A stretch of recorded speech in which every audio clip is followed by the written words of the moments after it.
Hi guys, this is advocate Upsar Ahmad and welcome to my channel learn law. Guys, maintenance से जुड़ा हुआ अभी एक बहुत शानदार केस ऑनरेबल सुप्रीम कोर्ट ने उसमें अपनी जजमेंट पास की है।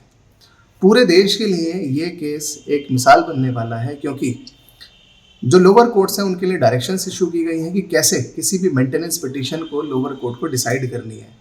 हालांकि इससे पहले भी रजनीश वर्सेस नेहा वाले मैटर के अंदर ऑनरेबल सुप्रीम कोर्ट ने बहुत सारी गाइडलाइंस इशू की थी। उसके बावजूद भी लोअर कोर्ट्स इन सारी गाइडलाइंस को कहीं ना कहीं फॉलो नहीं करती हैं।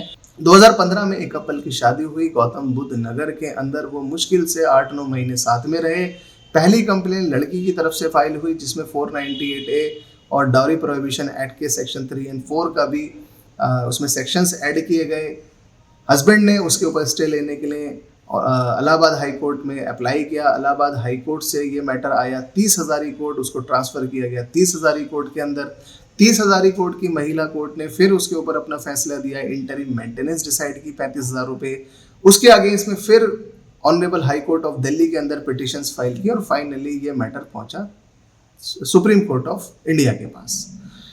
फ्रेंड, एक लंबी कहानी है कैसे कैसे ये केस इधर से उधर ट्रांसफर होते रहे, लेकिन सुप्रीम कोर्ट ने एक 8 सूत्रीय कार्यक्रम बनाया, एक 8 सूत्रीय गाइडलाइंस इशू की, जिन गाइडलाइंस को हर एक एडवोकेट, हर एक लिटिगेंट और हर एक कोर्ट को फॉलो करना चाहिए, ताकि आप अपने क्लाइंट के लिए कोर्ट में सही से लड़ सकें और जो जजेस हैं वो अपने जो उनके सामने रेस्पोंडेंट एंड पिटिशनर्स हैं उनके लिए सही से जस्टिस कर सकें।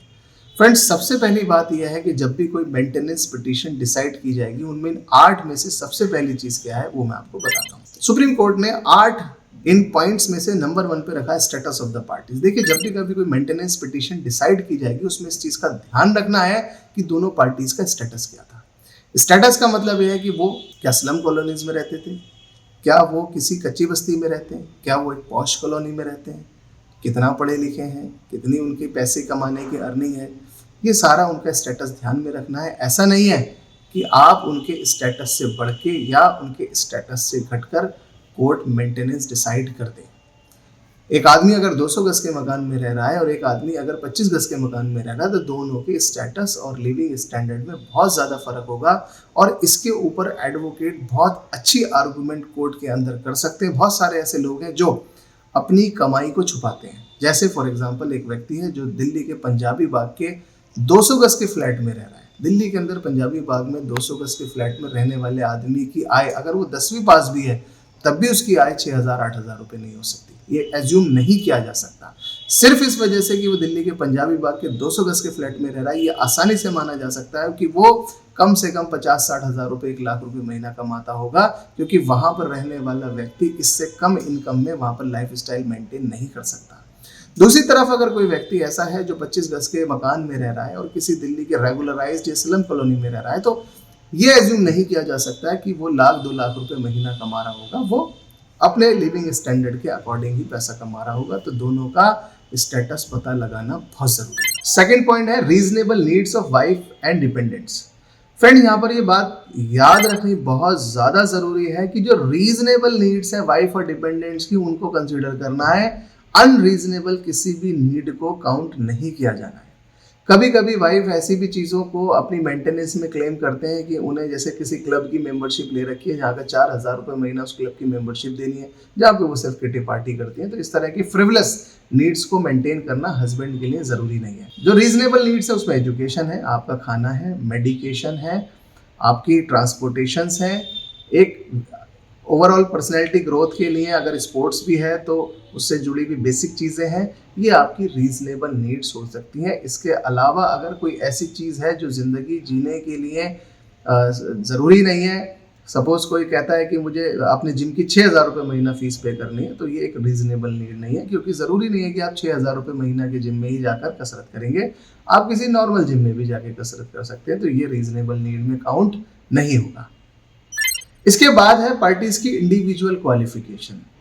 इंडिविजुअल क्वालिफिकेशन क्या है? एक लड़का है जो MBA है, दूसरी तरफ लड़की है जो चार्टर्ड अकाउंटेंट है। दोनों की बहुत अच्छी क्वालिफिकेशन है, दोनों कैपेबल हैं अर्निंग के। तो इसलिए ऐसी सिचुएशन में लड़की अगर चार्टर्ड अकाउंटेंट है और वो पैसा कमा सकती है, तो उसे फिर मेंटेनेंस देने की ज़रूरत नहीं है।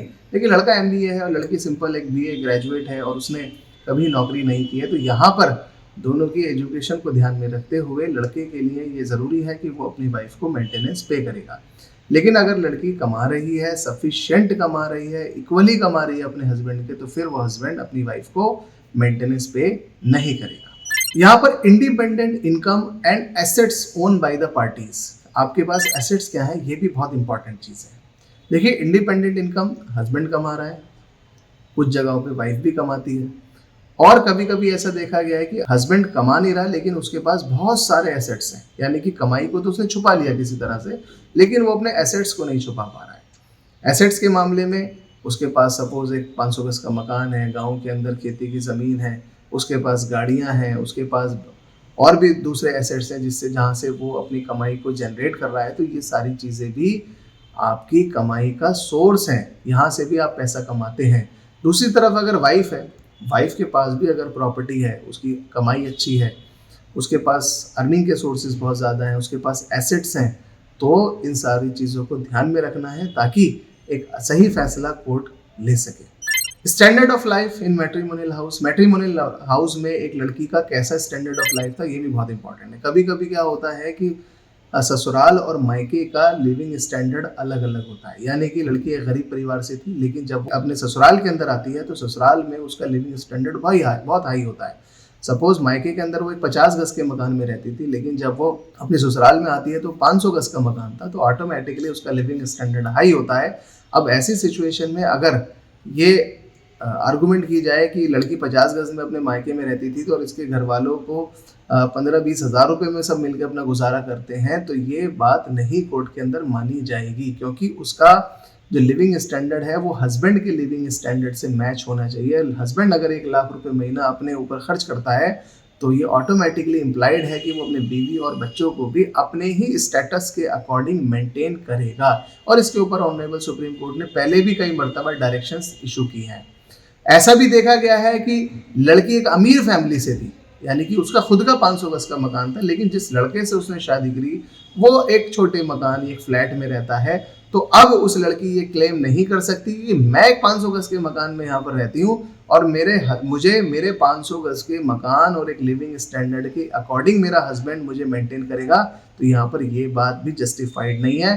लड़के के लिविंग स्टैंडर्ड के अकॉर्डिंग ही लड़की को भी और उसके बच्चों को भी मेंटेन किया जाएगा। यहाँ पर यह भी देखना जरूरी है कि क्या लड़की ने कोई एम्प्लॉयमेंट सेक्रीफाइसेस दिए, यानी कि लड़की ने पहले शादी से पहले वो जॉब किया करती थी, लेकिन अपनी घर गृहस्थी को बसाए रखने के लिए लड़की ने जॉब छोड़ दी। वो सिर्फ बच्चों को पाल रही है, अपने घर को बहुत अच्छे से मेंटेन कर रही है, और जब उसके बाद साथ कोई भी क्रूअल्टी होती है, कोई भी डिमांड ऑफ डाउरी होती है और कोर्ट के अंदर केसेस चलते हैं, तो उस सिचुएशन में ये कोर्ट इस बात को भी ध्यान रखेगी कि लड़की की क्या कुर्बानियाँ अपनी जॉब से और अपने करियर से रिलेटेड हैं। और इसके ऊपर भी बहुत सारे केसेस ऐसे हैं जो बहुत अच्छा फैक्टर बनते हैं मेंटेनेंस डिसाइड करते समय।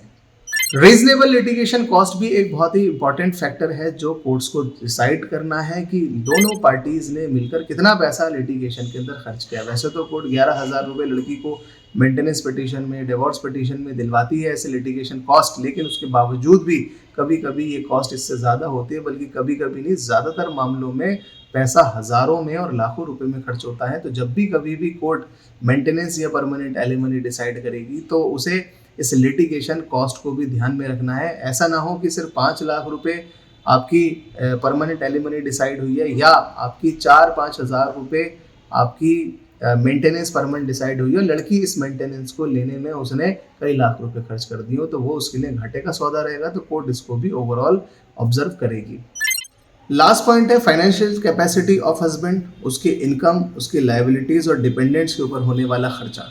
ये बहुत इंपॉर्टेंट है। जब भी हम कभी हस्बैंड की तरफ से डिफेंड करते हैं तो हम ये देखते हैं कि मैं बहुत सारे वकीलों को देखता हूँ जो गलती करते हैं। गलती क्या करते हैं कि माँ बाप को दिखा देते हैं कि भाई माँ बाप ने तो इस बच्चे को पहले ही बेदखल कर रखा है, 1 साल पहले बेदखल कर दिया। जब आप कोर्ट में ये प्ली लेकर जाते हैं कि माँ बाप ने अपने बेटे को बेदखल कर दिया है, तो जाहिर सी बात है फिर बेटे के ऊपर माँ बाप की कोई जिम्मेदारी भी नहीं है। आपको मेंटेनेंस पिटीशन के अंदर हस्बैंड की मैक्सिमम रिस्पॉन्सिबिलिटी शो करनी होती है, यानी कि अगर उसने कोई लोन लिया है तो उस लोन की किस्तें उसकी टोटल अर्निंग में से डिडक्ट करके मेंटेनेंस डिसाइड होगी। जो पैसा वो डिपेंडेंट्स के ऊपर खर्च करता है, माँ बाप की दवाइयों पे, उनकी मेडिकल के ऊपर, उनके देख रेख के ऊपर और उनकी तमाम ज़रूरियात के ऊपर जो खर्च होता है, वो पैसा भी मेंटेनेंस डिसाइड करते वक्त ध्यान में रखा जाएगा। उसका फाइनेंशियल स्टेटस क्या है लड़के का, ये भी ध्यान में रखा जाएगा। तो फ्रेंड्स, ये सारी जो 8 पॉइंट्स हैं, इन 8 पॉइंट्स में अब 2 चीज़ें आपको ध्यान रखनी है। अगर आप लड़की की तरफ से केस को कंटेस्ट करने जा रहे हैं, तो जब आप पिटीशन को ड्राफ्ट करेंगे तो इन 8 पॉइंट्स को ध्यान में रखते हुए पिटीशन को ड्राफ्ट करनी है, ताकि ऐसा ना हो कि कहीं आप कोई चूक करें और लड़की को मेंटेनेंस डिसाइड करते वक्त बहुत कम मेंटेनेंस मिले। दूसरी तरफ अगर हस्बैंड साइड से हम डिफेंड कर रहे हैं, तो आपको मैक्सिमम लायबिलिटीज़ दिखानी है, अपने फाइनेंशियल स्टेटस में से अपनी मैक्सिमम डिपेंडेंट्स को शो करना है। ऐसा ना हो कि आप अपने माँ बाप को पहले ही दिखा दें कि उन्होंने मुझे डिसोन किया हुआ है। कोई लोन लिया हुआ है तो लोन शो करिए, मोबाइल आपने फाइनेंस कराया है तो उसकी किस्तें शो करिए। आप अपनी लाइफ स्टाइल में जो भी खर्चे आप जेन्युइनली करते हैं उन सबको आप शो करिए, ताकि अगर आप 1 लाख रुपए महीना कमाते हैं तो उस 1 लाख में से 30-40 हज़ार रुपये जब आपकी लाइबिलिटीज़ में आपके डिपेंडेंट्स के ऊपर आपका खर्चा शो होगा, तो आपकी मेंटेनेंस 60,000 रुपये के अकॉर्डिंग डिसाइड होगी। और 60,000 रुपये में से आपकी वाइफ को 1/3 दिल्ली के अंदर दिया जाता है, तो 1/3 आपकी बीवी को दिया जाएगा। तो इस तरह से आप मैक्सिमम अपनी मेंटेनेंस बचा सकते हैं। दूसरी तरफ वाइफ भी अगर इनको पॉइंट्स को ध्यान में रख के मेंटेनेंस पिटीशन पर आर्गूमेंट करते हैं अपने वकील के थ्रू, तो बहुत अच्छी मेंटेनेंस मिल सकती है। तो ये हस्बैंड एंड वाइफ दोनों के लिए एक बहुत शानदार जजमेंट है। आई होप मैंने बड़ी लंबी जजमेंट पे अपना डिटेल्ड ओपिनियन दिया है, लेकिन इसके बावजूद भी आपको कोई माइंड में डाउट है, आप मुझसे नीचे कमेंट बॉक्स में लिखिए, जिसका मैं टाइमली आपको रिप्लाई करने की कोशिश करूंगा। लास्ट में मेरी आपसे रिक्वेस्ट है कि अगर आपको मेरी वीडियो अच्छी लगी हो तो प्लीज़ इसे लाइक, शेयर एंड सब्सक्राइब करें। Thank you.